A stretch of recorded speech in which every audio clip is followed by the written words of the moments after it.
Hii ni Arusha One Radio na mimi ni Awadh Rashidi. Ikulu ya Urusi Kremlin imesema nchi hiyo inaweza kutoa msaada wa kijeshi kwa Korea Kaskazini chini ya makubaliano ushirikiano wa kimkakati yaliyotiwa saini kati ya nchi hizo mbili mwishoni mwa mwaka jana. Hayo yameelezwa na msemaji wa ikulu hiyo Dmitry Peskov mbele ya waandishi wa habari na kufafanua kwa kusema, "Tuna makubaliano yetu wenyewe yanayofanya kazi na kwa mujibu wa makubaliano haya, kiukweli pande husika zimejitolea kupeana msaada mkubwa ikiwa na lazimu," alisema Peskov. Peskov amesema kushiriki wanajeshi wa Korea Kaskazini katika juhudi za Urusi za kulidhibiti tena eneo la mpakani la Kursk kulionyesha ufanisi wa makubaliano ushirikiano wa kimkakati yaliyotiwa saini kati ya nchi hizo mbili mnamo mwezi Novemba mwaka jana. Msemaji huyo wa Kremlin ameongeza kuwa Urusi inatarajia kuona ishara kutoka kwa Ukraine juu ya kuanzisha tena mazungumzo ya ana kwa ana, lakini haijaona hatua yoyote kuhusiana na swala hilo. Katika maelezo hayo aliyoyatoa mbele ya waandishi wa habari, Peskov amekanusha taarifa za kufanyika kwa mazungumzo yoyote mapya kati ya rais wa Urusi Vladimir Putin na rais wa Marekani Donald Trump, lakini akasema yanaweza kufikiwa haraka ikiwa italazimu. Kuhusiana na madai ya Ukraine kwamba ingali ipo kwenye eneo la mpakani la Urusi la Kursk, Peskov amesema, "Ninashauri kuwa muendelee kuzingatia maneno ya rais wetu." Vile amesisitiza utayari wa Moscow wa kuanza mazungumzo na Ukraine bila masharti. Siku ya Jumamosi, mkuu wa majeshi ya Urusi Valery Gerasimov alitangaza kuwa nchi hiyo imelidhibiti tena eneo la mpakani la Kursk, huku pia akitoa shukrani kwa wanajeshi wa Korea Kaskazini walioshiriki katika harakati za kijeshi katika eneo hilo, katika kilichoonekana kuwa ni uthibitisho wa kwanza rasmi wa kuhusika kwa Pyongyang katika vita vya Urusi na Ukraine vilivyoanza Februari mwaka 2022. Na huko nchini Marekani, mbunge wa chama cha Democratic katika bunge la Marekani Sherry Tenedar amewasilisha vifungu 7 vya hoja vya kumsahili na kumuuzulu rais wa nchi hiyo Donald Trump. Tenedar anayewakilisha jimbo la Michigan amezitaja sababu za kutaka Trump asahiliwe na kuuzuliwa kuwa ni matumizi mabaya kupindukia madaraka, ukiukwaji wa wazi wa katiba na vitendo vya kidhalimu ambavyo vinadhoofisha demokrasia ya Marekani na kutishia utawala wa sheria. Donald Trump ameonyesha mara kwa mara kwamba hafai kuhudumu kama rais na ni kielelezo cha hatari ya wazi na iliyopo kwa katiba ya taifa letu na demokrasia yetu, ameeleza Tenedar katika taarifa aliyoitoa. Katika taarifa yake hiyo, mbunge huyo wa chama cha Democratic ameendelea kusema, "Vitendo haramu vya Trump vimeharibu mfumo wa haki, kukiuka mgawanyo wa mamlaka na kuweka mamlaka binafsi na maslahi binafsi juu ya utumishi wa umma. Hatuwezi kusubiri afanye uharibifu zaidi, lazima bunge lichukue hatua." Rais huyu wa Marekani leo atakuwepo kwenye jimbo la Michigan kusherehekea siku 100 za muhula wake wa pili madarakani. Na shirika moja la habari la Uingereza limefichua kuwa kampuni ya uhandisi ya RCV Engineering ya Uingereza imesambaza kwa Israeli injini za kizazi kipya zaidi cha ndege zisizo na rubani zinazotumika kufanya mauaji huko Palestina.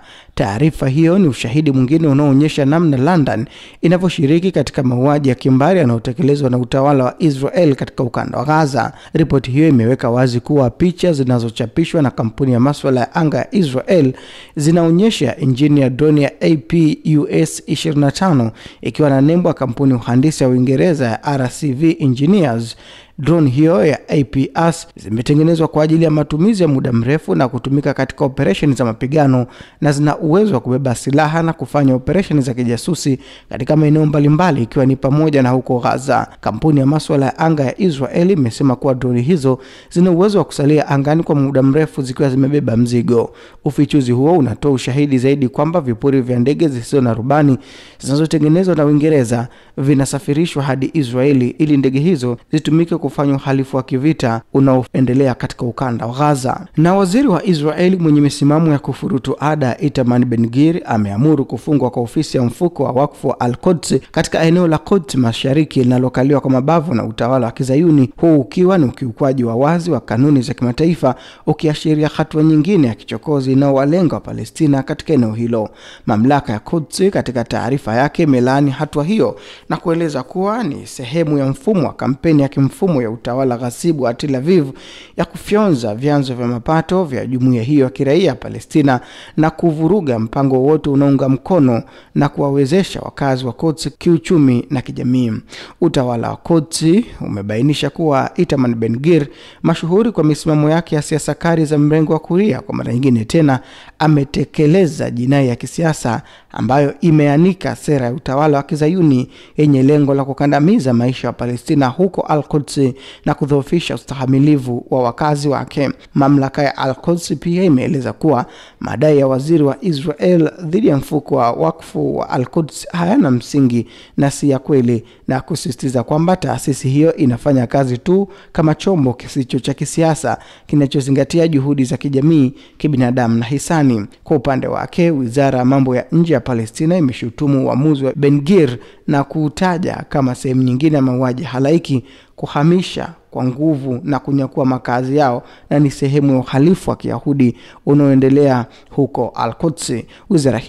Wizara hiyo imesema imebainisha kuwa hatua hiyo ya hivi punde zaidi itazidisha mashinikizo na vikwazo kwa maisha ya raia wa Quds kwa lengo la kuwalazimisha kuondoka katika mji huo.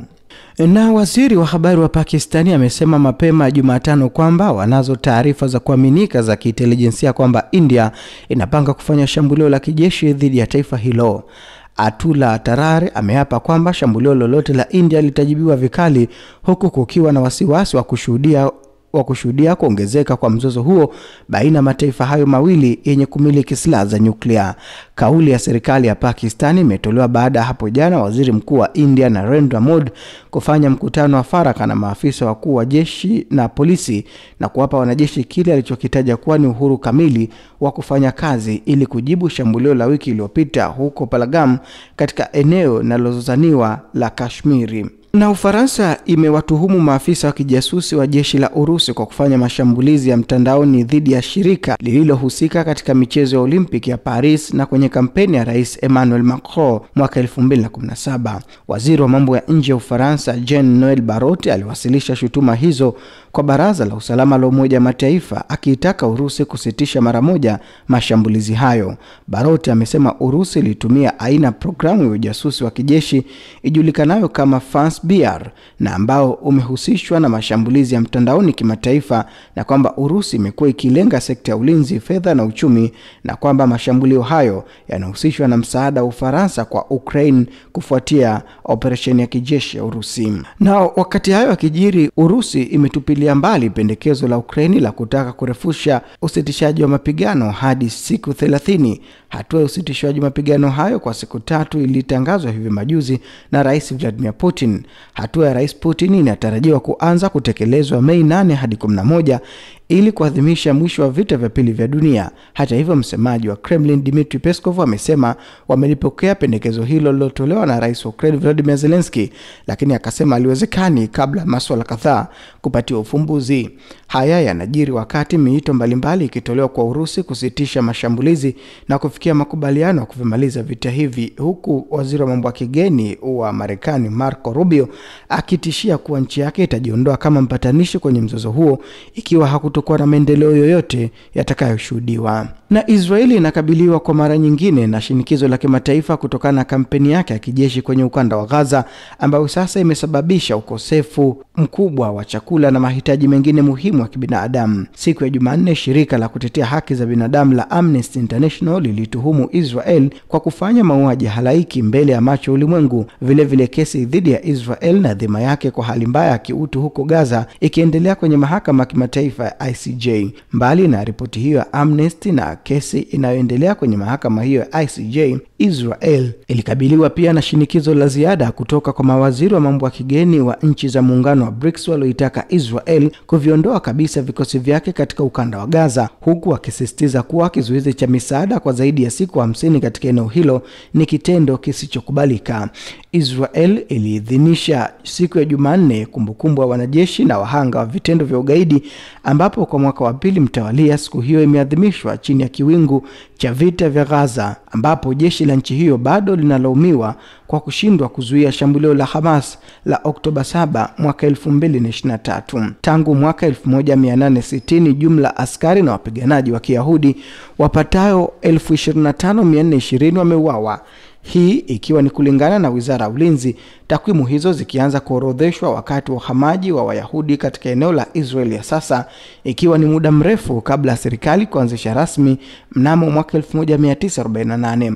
Rais Isaac Herzog aliwatolea mwito watu wa Israel kushikamana, wakati huu kukishuhudiwa migawanyiko ya kisiasa, huku akitaka vyombo vya usalama kutohusishwa na malumbano hayo.